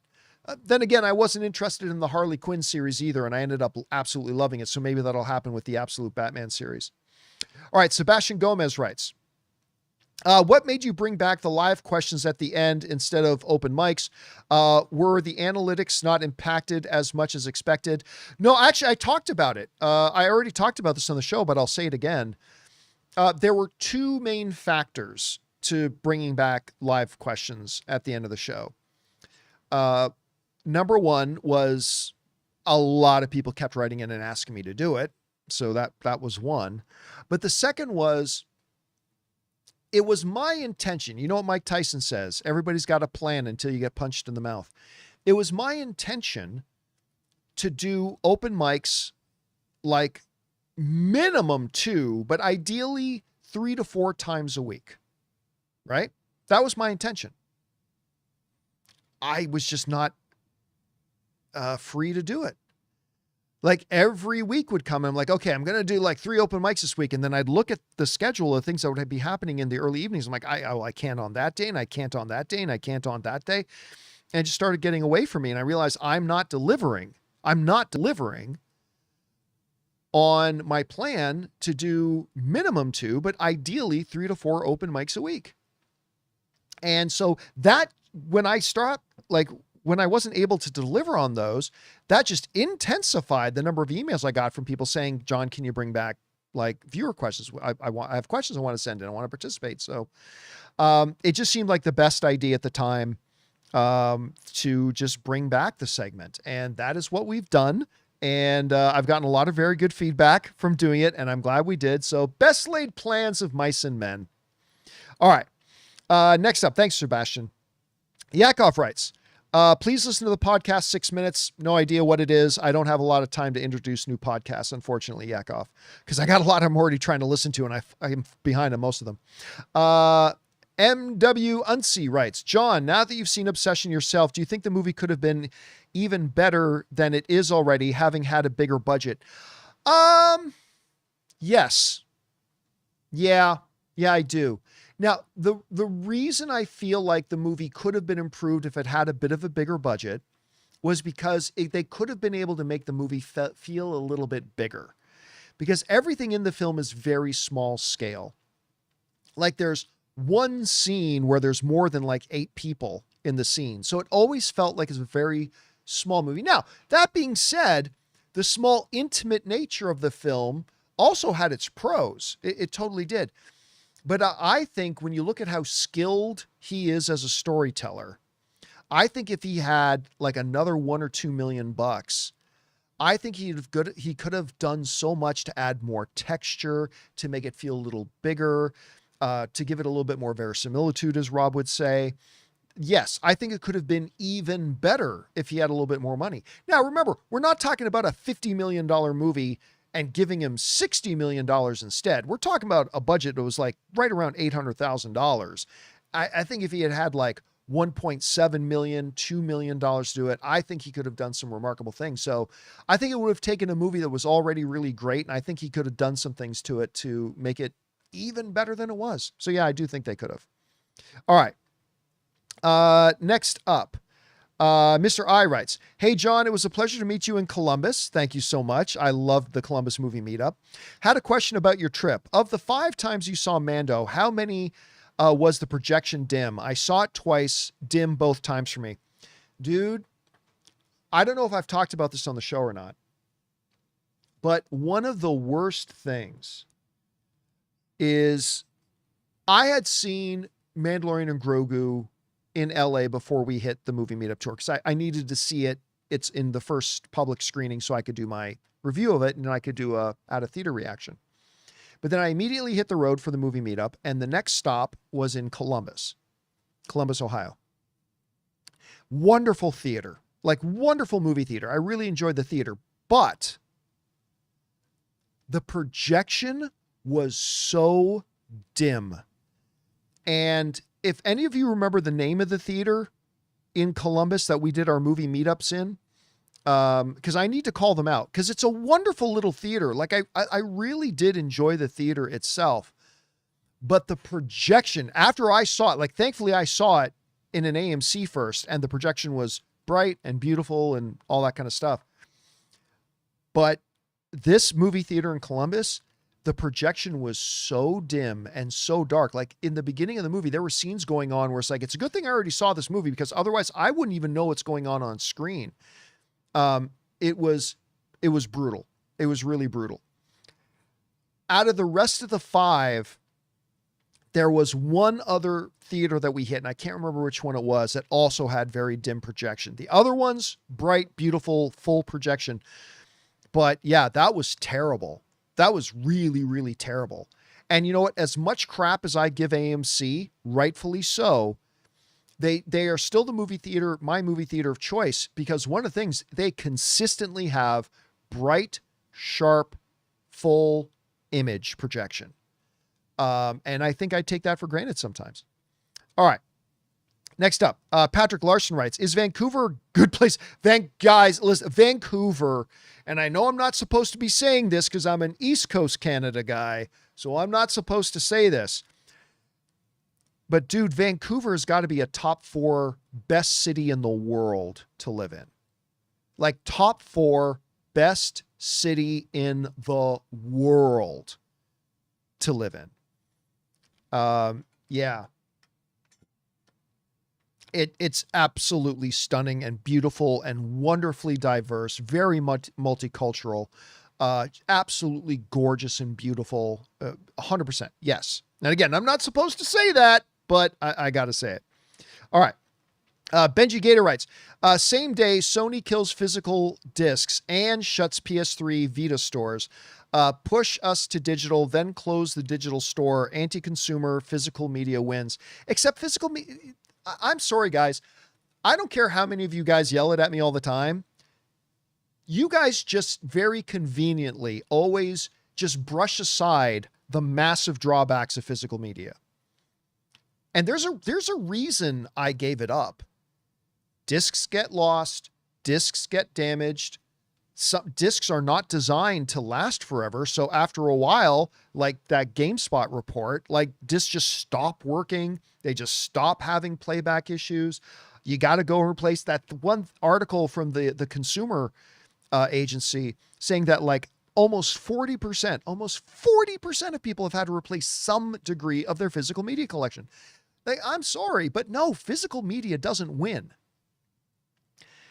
But that's not to say that digital streaming does not also have some massive caveats and problems. We're seeing those play out. Both have their advantages, both have their drawbacks. But whenever I just kind of giggle whenever the discussion about physical versus digital comes up. Everybody on the physical side, they just magically, conveniently pretend like all these very real drawbacks of physical media, like they just don't exist. They do. They do. And like somebody in the live chat is saying, well, it's not the fault of the DVDs if they go missing or get damaged. It doesn't matter how a disc becomes unusable. It doesn't matter why a disc becomes unusable. The bottom line is physical media can very easily become unusable, whether it's because it gets damaged or scratched or just deteriorates to the point that there are playback errors or somebody borrows them or they steal them or you lose one in a move. Doesn't matter the whys or hows. The bottom line is there's drawbacks with physical media. You can buy a movie and then never see it again. So again, I respect if you're a physical media person over a digital because I think both have pros and cons. But I just kind of get frustrated when I hear people talking about physical media and they just pretend like 38% of people lose their use of their physical media, some portion of them, over time because they get lost, stolen, damaged, degrade, whatever. And people just pretend like that's not a fact. And it is indeed a fact. Again, in my 10, 11, 12 years of being a digital media guy, I have not lost, misplaced, or ever not been able to use any of the digital movies I've bought. But I know Rob has lost some discs. I know my friend Johnny's lost discs. I know my friend Rodney has lost discs. I've lost nothing. So again, there are pros and cons to both, absolutely, but let's not pretend like there's not massive drawbacks to physical media. There just are. That's just a fact. It's just a fact. All right. Next up, Trollmageddon writes, at what point are we going to acknowledge that Jupiter Ascending is such or underrated, along with that weird Paul Walker movie Running Scared? Are you trying to say that Jupiter Ascending is an underrated movie? That is one of the worst movies I've ever seen in my life. Now, and if you like it, I'm not taking away from you. If you like it, that is great. I'm not trying to disparage you at all. If you like it, I'm jealous that you liked it. I wish I liked it too. But quite frankly, to me, and you are asking me, Jupiter Ascending is truly one of the worst movies I've ever seen. It's truly one of the worst movies I've ever seen. And I remember me, John Schnepp, and Dennis Zen went to go see a double feature. It was the worst double feature I've ever been a part of. Me, John Schnepp, and Dennis Zen went to go see a double feature of Jupiter Ascending and Seventh Son. It is the worst double feature I've ever been involved in my life. Was those two. All right. Thanks for that, troll. All right. Benji writes, nobody brings this up. Buy a 4K Blu-ray, get a digital code free. You own the disc and get digital, and Sony can't delete your disc. Best of both. You know what? Here's the thing for me. The reason I personally made the shift from physical media and I got rid of all my physical media to digital wasn't because of lost discs or scratched discs or friends borrowing the discs or misplacing the discs or the degradation of the discs or the technical glitches on discs. It had nothing to do with any of that. For me, it was, I was living in small apartments at the time. I didn't want to take up all my valuable space with discs that maybe I used once every 2 or 3 years. Like a lot of people, like even Rob said, he's got a ton of discs that he's never opened once. They'll have discs taking up space in their place that they never touch. But it is every day, every second of every day, taking up physical space in your home, whether that's a small apartment or a big house and whatever. So that was an issue for me. Not an issue for everybody, but it was an issue for me. But again, the biggest issue for me was 24 hours a day having full access to my entire library wherever I am in the world 24 hours a day. I could be on a cross-country train trip, and I did this once. I was on a cross-country train trip. I was able to just pick out of any of my 200 or 300 movies and just pick one to watch, and boom, I could watch it. Didn't matter. I didn't have to pack 5 big old-fashioned travel trunks, fill them up with 400 DVDs, bring them along on the train, and say, you know what? I'm suddenly in the mood to watch the original Mortal Kombat movie. Let me just go down to the luggage compartment and dig through the chest and pull out. Thank God I brought my whole No, I just had to open my phone and tap a couple of buttons and I was able to watch my movie. On our movie meetup tours, you know, this last one when Ryan was driving, I'm laying down in the back and I feel like watching Rogue One. Great. I just opened up my library. Rogue One. I could watch it. I could be in a car. I could be up at the Campea Ranch up in Canada. I can just watch. And like for different people, that will be more important or less important, right? Depending on who you are and what's important to you. But for me, that was my number one main thing. I wanted to have full, unfettered, 24 hours a day access wherever I was on the planet to my movie collection. And being a physical media guy just didn't offer me that. And so, yeah, I just didn't want to keep storing my DVDs and my Blu-rays. It just seemed kind of pointless to me. But again, that's because those are things that were important to me. Every person will have different elements that are more important to them and less important to them. And you've got to make a choice based on the things that are important to you. What are your priorities? That's why Rob and I can have a good time discussing physical versus digital, because I understand for the things that are more important to Rob, physical makes more sense. And Rob understands that for the things that are important to me, digital makes more sense. So I don't want to go and drop $20 on a physical disc that I then got to keep somewhere. But that's just me. Again, that's just me. All right. Thanks for that, Benji. Next up, Mr. I writes, I still prefer and purchase 4K Blu-rays. Plus, most new releases come with a digital copy as well. Best of both worlds. There are caveats to that, though. There are caveats to that. Plus, it is cheaper to buy it digitally. As long as you know when to buy them, where you buy them, all that kind of stuff. And I just don't want to keep physical copies of anything around. So why not just buy it digitally? Dean Talks Movies just sends in a super chat badge to be supportive. Thank you, Dean. Appreciate that, man. Bajaro writes, now that you've seen both Weapons or Obsession,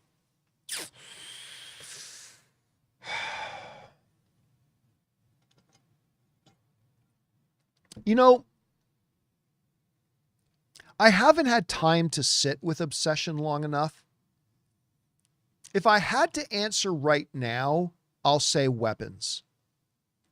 Now, ask me that again in a month or two, once I've had a chance to sit on Obsession a little bit longer and percolate on a little bit longer. But my first reaction I'll say Weapons. The one thing, look, I loved Obsession and I raved about it and all that kind of stuff, but I do have to say I did not like the ending. Like, I don't think it was a terrible ending. Don't get me wrong. I think it was a perfectly okay ending, but I've got 2 major big problems with how they ended the film that just, besides the fact that it was extremely and insanely predictable. Like, I remember about near the end of the first act, I said to Anne, oh, I bet this, and this happens at the end. And sure enough, A, B, and C all happened at the end. Like, it was insanely predictable. And there was something extremely I won't say what the formula was because I don't want to spoil it for anybody, but there was something extremely formulaic about the ending that really kind of bothered me. But again, I loved it overall. I loved it. But I do think if I had to put my feet to the fire and pick one right now, I'll say Weapons. But again, ask me again in a month and I might change my mind on that. All right. Next up, E. Groomy writes, who wins the battle of the Chris's? Hemsworth, Pine, Pratt, or Evans? It depends on what your criteria is. Like, if your criteria is just who's the best overall actor, I don't think there's too much of a question. I think Chris Pine is an elite level actor. Like, I like, if you watch the bigger body of his work, I think Chris Pine is absolutely an elite level actor. He's not always in elite level stuff, but I believe he's an elite level actor. Evans and Hemsworth are both great. And then Pratt is magnificent if you put him in the right kind of role. If you put Pratt in the right kind of role, like a Star-Lord, he's perfect. But I would probably say if your criteria is the best overall actor, I'm going to say Pine. Pine will be mine. Again, that's not taking anything away from the other guys. I just think Pine is just a next level guy. All right. Mike Halsey writes, is Christopher Nolan really the king director of practical effects, or is it McHugh for Mission Impossible movies? The thing is, the reason I'm going to say Christopher Nolan is because Christopher Nolan does things with genre that everybody uses visual effects for. But like Interstellar, everybody just assumed all these things in Interstellar was all visual effects. And then you watch the making of it and you're like, oh my God, they did that practically. And they did that practically. What? So like, yeah, like McHugh and Tom Cruise, they'll do some crazy stunts, but I'd say it's more stunts than effects. And so, whereas Christopher Nolan does it in areas that you just assume would be done with effects. So I'll still say, like, Christopher McQuarrie, fabulous. You guys know I love Christopher McQuarrie, but I'll still give the crown to Christopher Nolan on that one. All right, Michael W88 writes, "Hey John, I don't know if you can answer this, but are any of the three names for Batman?" Oh, I'm not gonna answer it. Nope, not gonna answer that. Disney Gifts by Bryce writes, "I've always admired your willingness to try something, even if it doesn't work, then pivot. Like with open mics. Off topic question though. What was the name of the buffet you love in Vegas? The best buffet in Vegas is Bacchanal. It's the buffet, and if you don't remember the name, it's the buffet in Caesar's Palace. Some people will try to say the buffet in the Wynn Hotel. And Ann and I have gone to the buffet in the Wynn a couple of times, and it's a good buffet, but it doesn't touch Bacchanal. Like, Bacchanal is absolutely like the best buffet, not only in Vegas, but I might say the best buffet I've ever been to.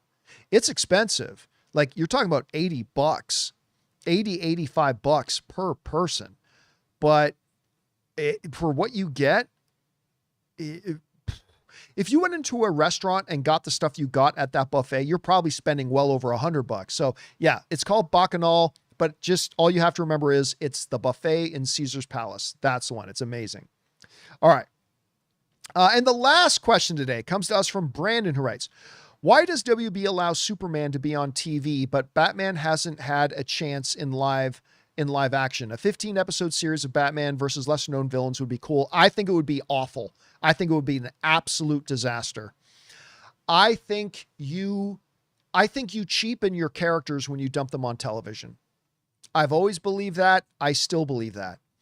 And as much as I kind of appreciated Lois and Clark, or whatever the name of the new series was, I do believe you cheapen Superman by putting him on TV.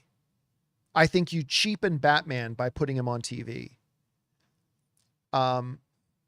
It's kind of like, your mom with her favorite china. You only bring that shit out for special occasions. And I am 100% of the belief that your premium crown jewels, like Batman, like Superman, you keep those for the movies, because I believe you inherently lower the value of the characters when you just drop them on television.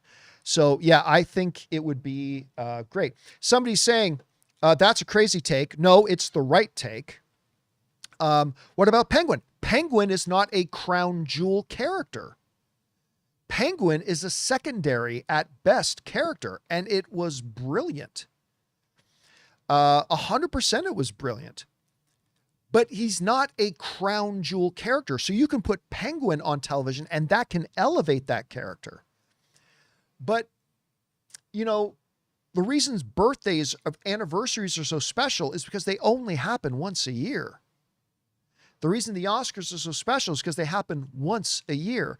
The reason the World Cup is so special is because it only happens every 4 years. The World Cup would not be as special if it happened every single year. The Olympics would not be as special if they happened every single year. Part of the reason for their specialness is their rarity. So yes, 100%. That is why the studios, there's a reason why you never saw Chris Hemsworth on Agents of S.H.I.E.L.D. There's a reason you never saw Chris Evans as Captain America in Agents of S.H.I.E.L.D. There's a reason you never saw Robert Downey Jr. or Iron Man. Even if you couldn't afford to get Robert Downey Jr., you couldn't see the Iron Man armor flying by in Agents of S.H.I.E.L.D. because those are special characters. Those are your crown jewels. You don't devalue them by dumping them on TV. So yes, that is absolutely right. Not all of you agree with me, but that's okay because it's often lonely being right. But yeah, and that's why they don't do it. Guys, listen, if it didn't cheapen the characters, they would put them on TV all the time. Because they're greedy. You don't think that by throwing Batman into it, that it wouldn't attract more attention and more eyeballs? Of course it would. So the reason they don't do it is because they know it devalues the character overall. That's why they don't do it. They know it. A lot of you know it. I know it. And that's why they don't do it. 100%. All right.